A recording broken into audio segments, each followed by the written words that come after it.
I can still clearly recall the precise moment she came in, her heels snapping crisply against the floor, lips set tight, her entire presence seeming to flood the hallway before she even spoke a single word. It was a Monday morning, and there I was seated at my desk like any other day, sorting through the latest client schedules, confirming lunch reservations, and preparing the briefing notes for the weekly operations meeting. These were the behind-the-scenes duties that never showed up on a balance sheet, but without them, nothing functioned smoothly. For 13 years, I'd been Richard Langston's executive assistant. He's the founder and CEO of Langston and Company, a consulting firm based in Chicago. It's not a massive corporation, but it's a well-regarded name in the industry. Richard built it from the ground up, and I came on board in the second year when we were squeezed into a shared office with a broken coffee machine and just 4 clients to our name. I've watched that company grow through harsh economic periods, legal fights, and even 2 complete rebrands. I was there every step of the way. So when the elevator doors opened and Melanie Langston, Richard's 28-year-old daughter, stepped out, something inside me shifted. She didn't say hello or meet my gaze. She simply brushed past my desk as if I were part of the furniture, which honestly was better than what she said next. "Sarah, right?" she called over her shoulder, sunglasses still on. "You're the secretary." I forced a courteous smile. Executive assistant to the CEO. I wanted to correct her, but instead she just smirked. "Right. Well, that position won't be necessary anymore. I'm restructuring things, going for a more modern feel, agile, flat hierarchy, all that." I blinked, stunned. "I'm sorry. How long have you been here? 10 years? 13? I asked quietly. 13? She repeated as if it were something embarrassing. "That's a long time to be stuck behind a desk, but we're moving in a new direction. Effective immediately, your role is redundant." My heart pounded loud enough that I thought she'd hear it. Was this really happening? No warnings, no meetings, no explanations, just a cold dismissal on a Monday morning. Still, I smiled, calm and composed. After all, you don't last more than a decade in corporate America without learning the power of silence. "No problem," I said softly. She looked briefly unsettled by how quickly I accepted it. No drama, no pleading, no tears. "Great," she said, waving a flawlessly manicured hand. "Pack up before lunch, and HR will contact you about your final paycheck." And just like that, she pivoted on her heel and vanished into her new glass office, Richard's old office. I sat there for a moment, trying to absorb what had just happened. Not because I hadn't sensed this coming. Richard had been hinting for months that Melanie was being prepared to take over. But I never expected it to happen like this, not with such open disrespect. I packed up my things quietly. My coworkers glanced my way but didn't say a word. Some looked away. A few offered sympathetic looks. I didn't blame them. It's hard to stand up for someone when the person holding the power is the boss's own daughter. By noon, I was gone. Driving home, I sat in silence, my heart beating harder with every red light. Not because I was frightened. Well, not just that. But because I knew things Melanie didn't. I knew how the client list was arranged, where the contracts were stored, which contacts deserved handwritten thank you notes, which clients needed monthly check-ins, and which would walk away if they didn't hear a familiar voice on the other end of the line.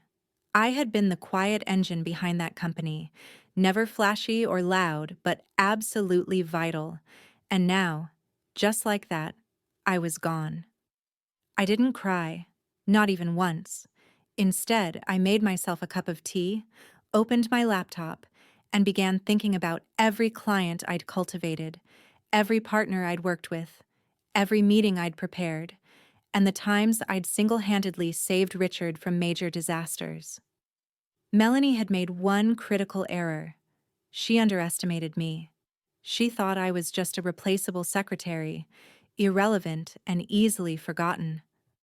But when you pull a thread that's been holding the entire structure together, the unraveling doesn't happen right away.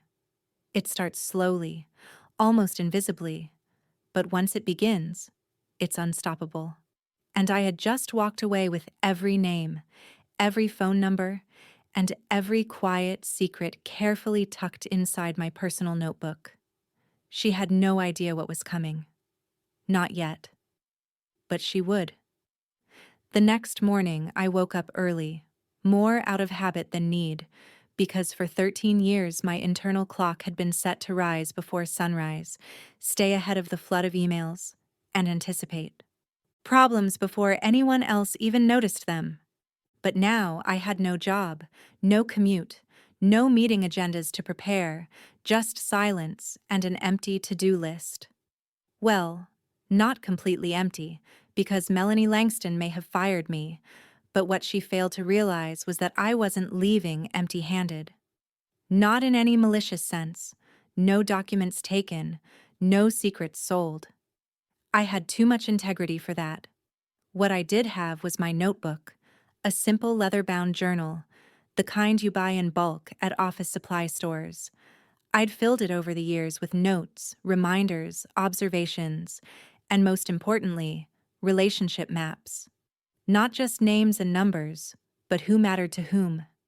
Which client hated calls before 10 a.m., which only signed contracts on Wednesdays, who preferred handwritten notes over emails, which vendor once flew across the country just to have lunch with Richard, and who did it out of obligation, not loyalty.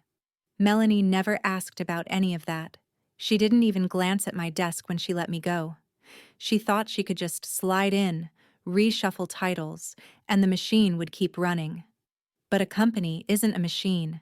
It's a living, breathing network of relationships, and she had just severed its roots. By Wednesday, 2 days after my firing, I got my first call. It was from Gary Abrams, head of acquisitions at Deerwood Financial, a client we'd worked with for over 9 years. "Sarah," he said, his voice warm but confused. "We just got an automated email from some intern about the quarterly report. Is everything okay?" I hesitated. "They didn't tell you?" I asked. "About what?" "I'm no longer with Langston and Company." There was a long silence on the other end. "You're kidding." "No." "Is Richard okay?"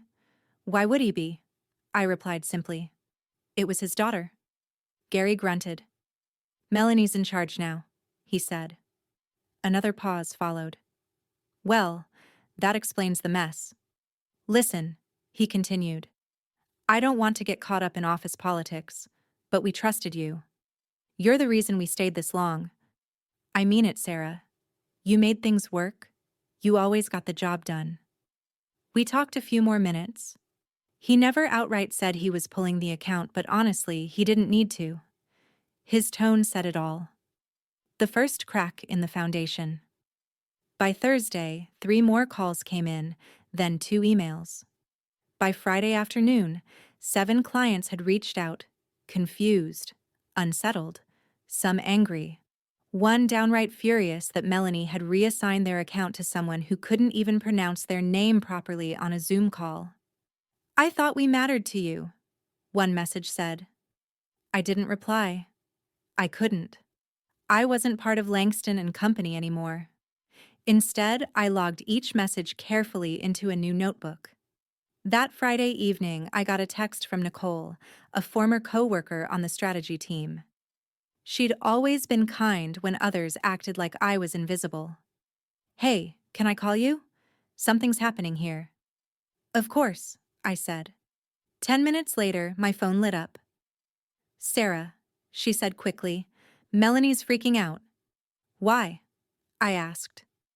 3 of our top 5 clients have gone dark. No replies, no calls. One canceled a review meeting and hasn't rescheduled. She's pacing like a lion trapped in a cage. I stayed quiet. "She's blaming everyone," Nicole went on. "Claims the assistant she promoted doesn't know what she's doing." Shock of the century. I almost smiled. "But you know what she's not doing?" "What?" She's not taking responsibility. She just keeps saying we'll win them back with innovation. Nicole laughed bitterly. Sarah, she doesn't even know who to call. You were the only one with real rapport. She just assumed the name alone would keep clients loyal. I was silent for a long moment. Have you talked to Richard? I finally asked. Not directly. He's out of town. Melanie's telling everyone she's cleaning house and dragging the company into the next era. I could almost picture her saying it, probably in a power suit, delivering some unnecessary lecture on synergy. Nicole's voice softened. People here miss you. I miss them too. We hung up after a few more updates, and I sat on my couch while the house stayed quiet and still around me. Melanie thought I was irrelevant, but that's the thing about people like her. They confuse being visible with being valuable. They believe that if you're not the one giving speeches or closing deals, you don't matter. But I mattered, and by the time Monday came around again, she'd discovered just how much, because I hadn't called a single client. I hadn't rallied anyone. I hadn't said a word about my firing. The clients were walking away all on their own. All I had to do was wait, listen, and document. Because the avalanche had already started, and Melanie was standing directly in its path. By Monday morning, it wasn't just a ripple anymore. It was a wave. I hadn't set foot in the office since Melanie fired me. I hadn't sent a single message or warning. And yet, the company's once steady heartbeat had turned erratic. I could feel it from miles away. At 9:46 a.m., Nicole texted again. 3 more clients pulled out. Melanie's losing it. I stared at the screen, letting the weight of those words sink in. In just 1 week, 6 major accounts had gone silent or officially cut ties. I flipped open my notebook and scanned the names. These weren't just any clients. They were the backbone of the firm, each account worth hundreds of thousands a year, each with a long history with Langston and Company and with me. And yet, Melanie hadn't bothered to reach out to a single one personally. Why would she? In her mind, success was inherited, respect was assumed, loyalty was automatic. She never understood the truth. Loyalty is earned in the quiet moments. Late-night calls, handwritten notes, rescheduled meetings during snowstorms, remembered birthdays, the steady reassurance that someone, somewhere, is keeping everything on track. That was me, and I was gone. Around 10:15 a.m., I received an unexpected email from Thomas, one of our former vendors who handled analytics dashboards for key clients. Subject line, just checking in. Hey Sarah, I just heard what happened. Melanie reached out Friday, said you left for personal reasons. That didn't sound like you. I just wanted to say I always appreciated your professionalism. Hope you're okay. I replied briefly, thanking him and wishing him well. There was no need to defend myself. The silence from Langston and Company was doing that for me. At noon, my phone rang. Unknown number. I answered, expecting another vendor or colleague. Sarah, said a deep, familiar voice. What the hell is going on? It was Richard, Melanie's father, the original CEO. I straightened instinctively, even though I was home in leggings with a half-eaten sandwich on the table. Hello, Richard. I just landed an hour ago, he said, and my phone hasn't stopped ringing. Clients, partners, even competitors, they're saying we've gone dark, that Melanie made some power play, and that you're gone. I paused. She fired me last Monday, said my role wasn't needed anymore. There was a long silence. She what? She called me just a secretary. Another pause. I pictured him rubbing his temples the way he always did under stress. She said she was planning a reorganization. I thought that meant streamlining mid-level managers, not firing the most trusted person in the building. You trusted me, I said. She didn't. He exhaled sharply. I can't even begin to explain how furious I am. And the clients, he added, God, Sarah, I had no idea you had that kind of connection. They're not just clients, they're relationships. And they noticed when you disappeared. He sighed deeply. How many have we lost? I don't know the final count. Last I heard, at least 6 of the top 10 are reconsidering. She never even looked at the client ledger, he muttered. I can't believe I left the company in her hands. You left it in her hands without giving her the tools to understand it. Another silence followed. Where are you right now? Home? Stay there. Don't talk to anyone else about this. I need to see for myself. He hung up. I sat quietly, forcing my pulse to slow. A storm was coming. Not the frantic kind, but the silent, calculated kind, the kind that shakes foundations. And I wasn't at the center anymore. I was the catalyst. At 3 p.m., Nicole messaged again. Melanie just locked herself in her office. Legal is here. Something's happening. At 4:12 p.m., Richard called again. She didn't tell me anything, he said. No greetings, no mention of the firings, no warning about the accounts. But you know what really hit me? What? She had no idea how the contracts were structured. You weren't just a secretary. You were listed as the point of contact on 4 client agreements. Some only signed because you were involved. I know. Why didn't you ever tell me? Because I didn't want the credit.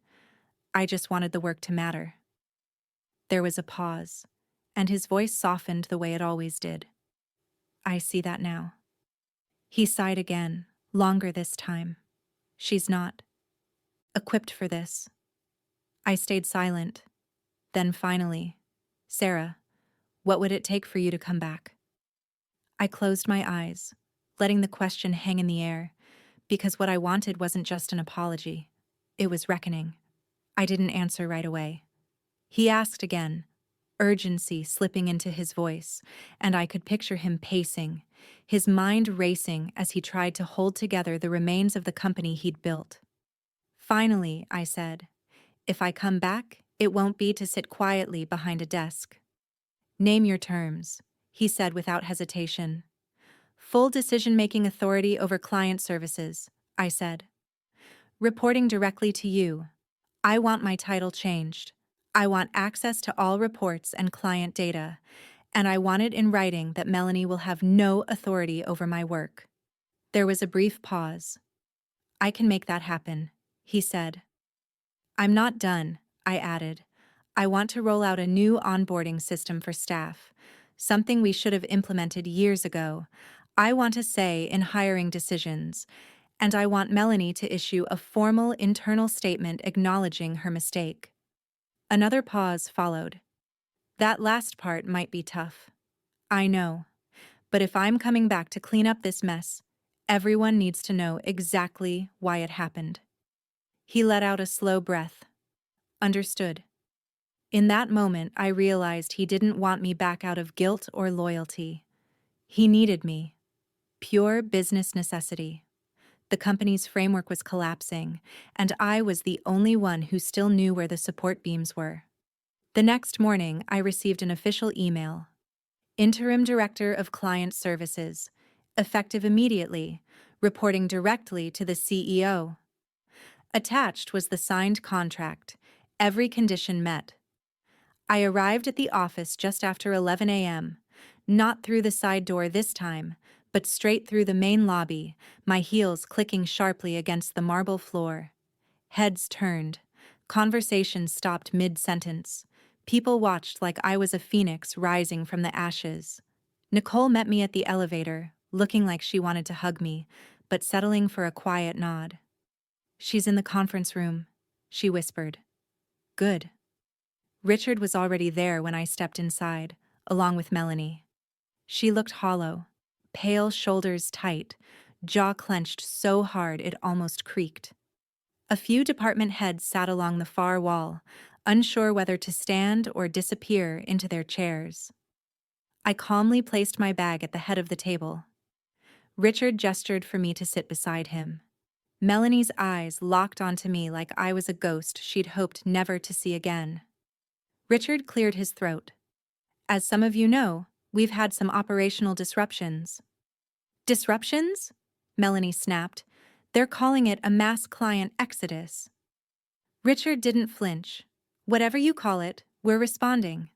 Sarah has agreed to return in a leadership role, effective immediately. Melanie's mouth fell open. What? You made decisions without understanding the structure beneath, Richard said bluntly. Now you're seeing the results. Sarah has the experience we need to regain control. This is not up for debate. Melanie laughed bitterly. She's a secretary. Or did we all forget that? No, I said evenly, meeting her gaze. You forgot I was the bridge between your clients and your contracts. You forgot I knew them, not just their names, but their patterns, expectations, and values. And most importantly, you forgot companies don't survive on hierarchy. They survive on trust. She stood abruptly. So what? You're here to humiliate me? No, I replied calmly. I'm here to save what's left. Melanie looked at her father. You're really letting her do this? I'm not letting her, he said. I'm asking her, and you should be grateful. She said yes. A long, heavy silence settled over the room. Melanie didn't sit back down. She turned and walked out, the door clicking softly but with finality. Richard turned to the others. We'll issue a statement to our remaining clients this afternoon. Sarah will be the point of contact for all retention efforts. The department heads nodded, some visibly relieved. I stood. I'll need access to all communication logs from the past 3 weeks. I want to know exactly where we stand. Richard nodded. It's yours. I left the conference room with purpose, my pulse steady and calm. Melanie had walked in a week ago believing she could wipe the slate clean and rebuild from scratch, but she had no idea the foundation she tore apart was the only thing holding the company upright. And now, I was holding the pieces. But I wasn't putting them back the same way. I was building something stronger, better. And she was officially on the outside. Over the next 48 hours, I barely lifted my head from my desk. First step, stabilize what remained. My inbox became a battlefield. Clients were confused, anxious, some angry, others completely silent. And that was worse. I knew the signs. Silence meant conversations were already happening with competitors. I reached out personally. No canned responses, no marketing fluff. Every email was written by me, packed with details only years of real connection could provide. Birthdays, kids' names, frustrations I'd fixed at 11 p.m. on weekends. I wasn't just asking them to stay. I was reminding them why they chose us in the first place. By the end of day 2, I'd spoken to 14 clients. 9 confirmed they were open to renegotiation. 5 stayed non-committal, but I knew I'd bought us time. That alone was more than Melanie managed all week. Nicole stopped by that afternoon with 2 coffees. You look like you haven't blinked since this morning. Probably haven't. She hesitated before setting the cup down. Not to stir the pot, but Melanie's been telling people she asked you to come back. I smiled faintly. Letter. Yep. And you're not going to correct it? I don't need to. People can see who's actually fixing things. Nicole nodded slowly. Still, it's pathetic. That's desperation, I said, and desperation always leaves a trail. Later that evening, I was in the conference room when Richard walked in. He looked older, more worn than I remembered. The weight of the week settled deep into his shoulders. How bad is it? He asked. Realistically, we've lost close to 80% of our high-value accounts. If we don't salvage the rest in the next 10 days, we'll need serious downsizing. He exhaled sharply and sat across from me. I never thought it would unravel this fast. Because you underestimated the glue. He looked up. You mean you? I didn't answer. He leaned forward. Sarah, I let my daughter run this company into the ground. I thought giving her the title would make her rise to it, but she used it like a shield. She didn't lead. She ruled. Titles don't make leaders, I said. Actions do. He nodded slowly. So what now? You let me finish what I started. Give me space to rebuild our reputation.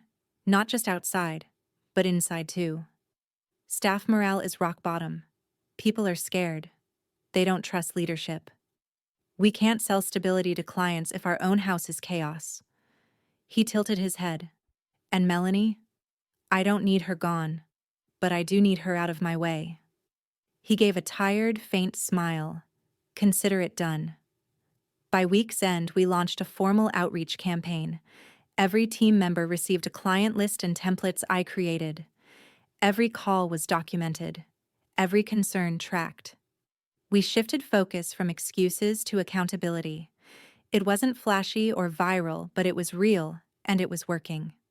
On Friday afternoon, Melanie stormed into my office uninvited, red-faced, voice sharp.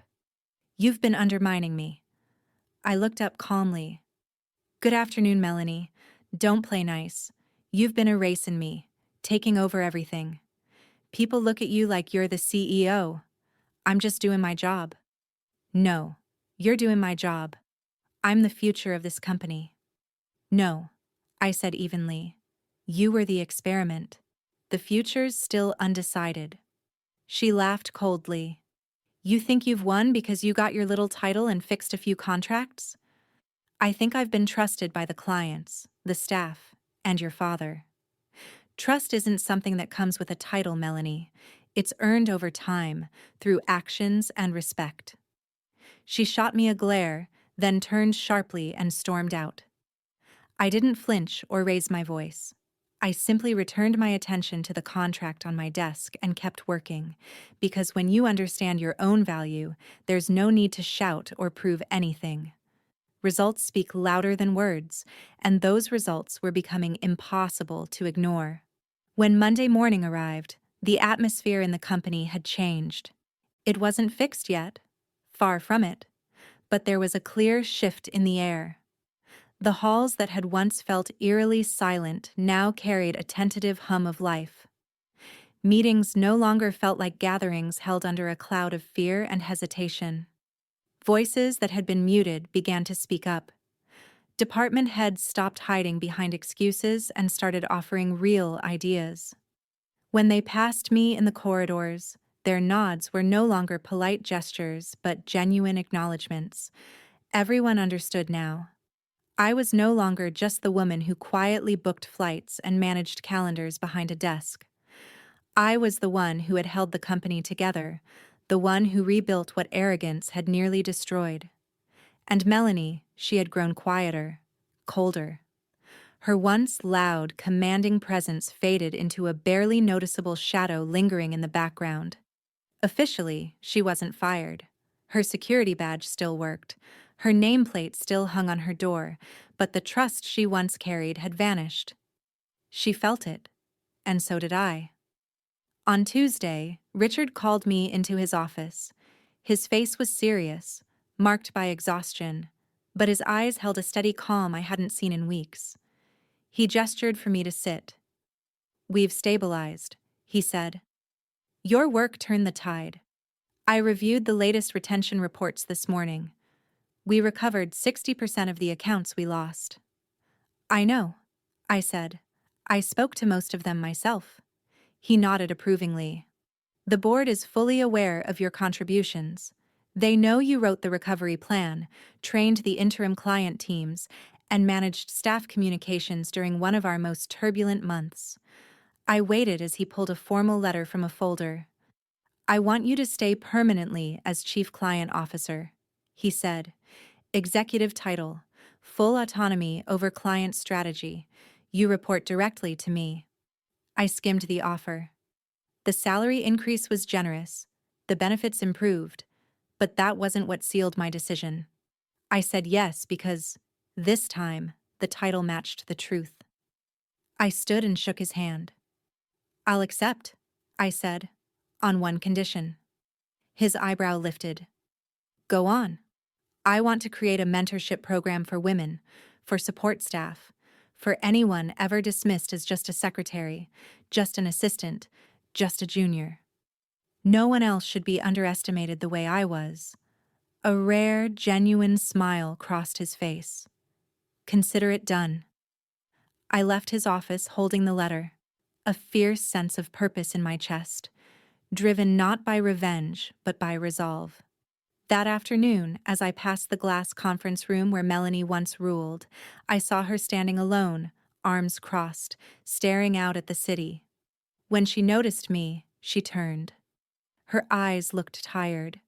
No makeup, no rigid posture, no borrowed confidence, just a young woman who had confused authority with power and power with invulnerability. "I know you think I don't deserve this office," she said quietly. "I don't have an opinion on that," I replied evenly. "Deserving isn't the point. It's what you do once you're given the chance." She looked away. "You made me look weak." "No," I said firmly. "That was your doing. I just refused to hide it." Silence settled between us. Then, almost like a child asking for reassurance, she asked, "Did you hate me?" "No," I answered honestly. "I felt sorry for you, because you stepped into a legacy your father built and never bothered to understand the people who helped build it." She said nothing. I left her there. Later that evening, sitting in my new office with glass walls, a sweeping river view, and a nameplate that finally felt earned, I pulled out the worn notebook where everything had begun. Its pages were dog-eared, the ink faded, the corners bent from years of use. I turned to the last page and wrote one final line. "It's never about the title on your door. It's about the trust holding it up." Weeks passed. The company didn't just recover, it transformed.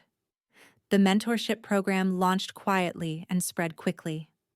Within months, engagement scores tripled. Former interns and assistants stepped into leadership roles.